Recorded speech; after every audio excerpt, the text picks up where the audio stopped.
अभी कुछ दिनों पहले तक देश के महामानव मोदी जी की तस्वीर हर पेट्रोल पंप पर चमचमा रही थी। अभी पिछले 10 दिनों में जब से पेट्रोल और डीजल के दाम तीसरी दफा बढ़े हैं, ₹5.25 पेट्रोल पर और ₹5.25 डीजल पर बढ़े हैं, तब से महामानव की 240 मेगापिक्सल की वो चमचमाती हुई तस्वीर मोदी जी के पेट्रोल पंप से उतार दी गई है। और क्यों ना उतरे, शायद इसलिए भी कि देश में महंगाई इतनी हो गई है कि प्रधानमंत्री मोदी जी अपना चेहरा दिखाने लायक बचे ही नहीं है।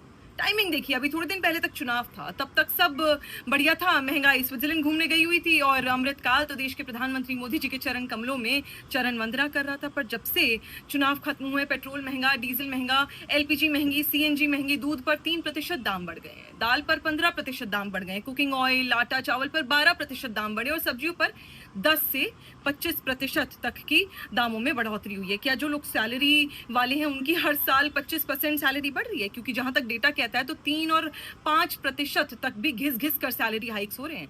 40% यानी 40% अनएम्प्लॉयमेंट है युवाओं में, बेरोजगारी है, करोड़ों युवा हाथ में डिग्री लेकर घूम रहे हैं मोदी जी के राज में।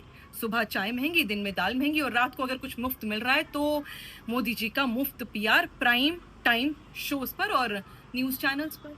और भी बात कर लेते हैं। अभी विधानसभा तक याद रखिएगा, आपको बता देती हूँ, पहली आने वाले विधानसभा तक धुआंधार लूट मचने वाली है, सरकार लूट मचाने वाली। और ठीक 2 महीने पहले 50 पैसे सस्ता करके जो इनकी दरबारी टोली है ना, अंधभक्तों की, वो दरबारी टोली कहेगी देखो मोदी है तो मुमकिन है। बिल्कुल, मोदी है तो मुमकिन है, मोदी है तो इतनी महंगाई मुमकिन है। मतलब पहले तो जनता से, जनता की जेब लूटो, जनता से पैसा लूटो और फिर छुट्टा वापस करके एहसान जता दो।